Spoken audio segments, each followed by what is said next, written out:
नमस्ते, मी स्नेहल. आजच्या special entertainment news मध्ये आपलं पुन्हा एकदा स्वागत.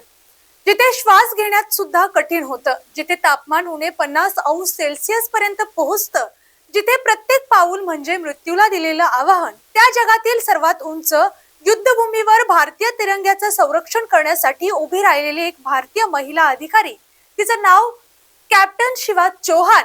आजच्या SP9 Marathi entertainment special story मध्ये पाहूया एका अशा मुलीचा प्रवास जिने संघर्षाला हार मानली नाही तर इतिहास घडवला. प्रत्येक यशस्वी व्यक्तीच्या मागे संघर्षाची एक मोठी कहाणी असते. कॅप्टन शिवा चौहान यांचं आयुष्यही याला अपवाद नव्हतं. अवघ्या 11व्या वर्षी त्यांच्या डोक्यावरचं वडिलांचं छत्र हरपलं. लहान वयात आलेला हा मोठा अपघात कोणालाही खचवणारा होता, मात्र त्या खचल्या नाहीत. त्यांच्या आयुष्यात आई सर्वात मोठा आधार बनली. संकटाच्या प्रत्येक क्षणी आईने धीर दिला, स्वप्न पाहायला शिकवलं आणि हार मानू दिली नाही. मोठ्या बहिणीनेही प्रत्येक टप्प्यावर त्यांचा आत्मविश्वास वाढवत त्यांना पुढे जाण्याची प्रेरणा दिली.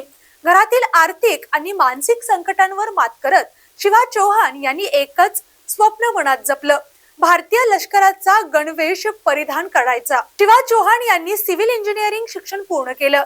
यानंतर त्यांनी सर्वात कठीण मानल्या जाणाऱ्या SSB अर्थात सर्व्हिस सिलेक्शन बोर्ड मुलाखतीला सामोरं जाण्याचा निर्णय घेतला. ही मुलाखत केवळ बुद्धिमत्तेची नाही, तर नेतृत्व गुण, निर्णय क्षमता, मानसिक ताकद आणि व्यक्तिमत्वाची परीक्षा असते. या कठीण परीक्षेत त्यांनी देशभरात ऑल इंडिया फर्स्ट रँक मिळवत आपल्या असामान्य गुणवत्तेचा ठसा उमटवला. यानंतर त्यांची निवड झाली. चेन्नई येथील प्रतिष्ठित ऑफिसर्स ट्रेनिंग अकॅडमी मध्ये अत्यंत कठोर प्रशिक्षण पूर्ण केल्यानंतर त्या भारतीय लष्कराच्या कोर्स ऑफ इंजिनियर्स मध्ये अधिकारी बनल्या. लष्करी जीवनाची खरी परीक्षा सुरू झाली ती लडाख मध्ये. कठीण हवामान, ऑक्सिजनची कमतरता, बर्फाच्छादित डोंगर आणि सततचा जीव घेणा धोका, मात्र प्रत्येक आव्हानाला त्यांनी धैर्याने सामोरे गेले. याच काळात त्यांनी 508 किलोमीटरच्या सुरासुई सायकलिंग मोहिमेचं नेतृत्व केलं. त्यांच्या नेतृत्व कौशल्याचं संपूर्ण लष्कराने कौतुक केलं. यानंतर त्यांनी सायचन बॅटल स्कूल मधील विशेष प्रशिक्षण यशस्वीपणे पूर्ण केलं. हे प्रशिक्षण भारतीय लष्करातील अत्यंत कठीण प्रशिक्षणापैकी एक मानलं जातं. आणि मग आला 2 जानेवारी 2000. हा दिवस भारतीय लष्कराच्या इतिहासात सुवर्ण अक्षरांनी लिहिला गेला. कॅप्टन शिवा चौहान यांची नियुक्ती झाली. सियाचन ग्लेशियर वरील कुमार पोस्टवर त्या अशा ऑपरेशनला पोस्टवर तैनात होणाऱ्या भारतीय लष्करातील पहिल्या महिला अधिकारी ठरल्या.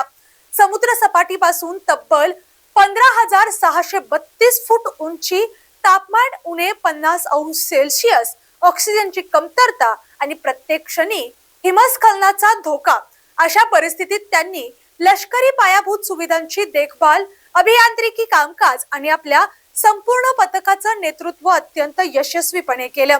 ही केवळ एका महिला अधिकाऱ्याची नेमणूक नव्हती, तर भारतीय महिलांच्या सामर्थ्यांचा जगाला दिलेला संदेश होता. कॅप्टन शिवा चौहान यांची कहाणी सांगते, यश मिळवण्यासाठी श्रीमंतीची गरज नसते. गरज असते मोठ्या स्वप्नांची, कठोर परिश्रमांची, आईच्या आशीर्वादाची, कुटुंबांच्या विश्वासाची आणि स्वतःवरच्या अढळ आत्मविश्वासाची. ज्या मुलीने वयाच्या 11व्या वर्षी वडिलांना गमावलं, तीच मुलगी एक दिवस जगातील सर्वात उंच युद्धभूमीवर भारतीय तिरंग्याचं संरक्षण करणारी अधिकारी बनली. हा प्रवास प्रत्येक भारतीयांसाठी, विशेषतः प्रत्येक मुलीसाठी प्रेरणेचं दीपस्तंभ आहे. कॅप्टन शिवा चौहान यांनी सिद्ध करून दाखवलं की धैर्याला लिंग नसतं, देश सेवेला मर्यादा नसते आणि स्वप्नांना अशक्य असं काहीच नसतं. देशासाठी झटणाऱ्या प्रत्येक वीराला आणि वीरांगनेला SP9 मराठी एंटरटेनमेंटचा मनापासून सलाम. जय हिंद, जय महाराष्ट्र. धन्यवाद.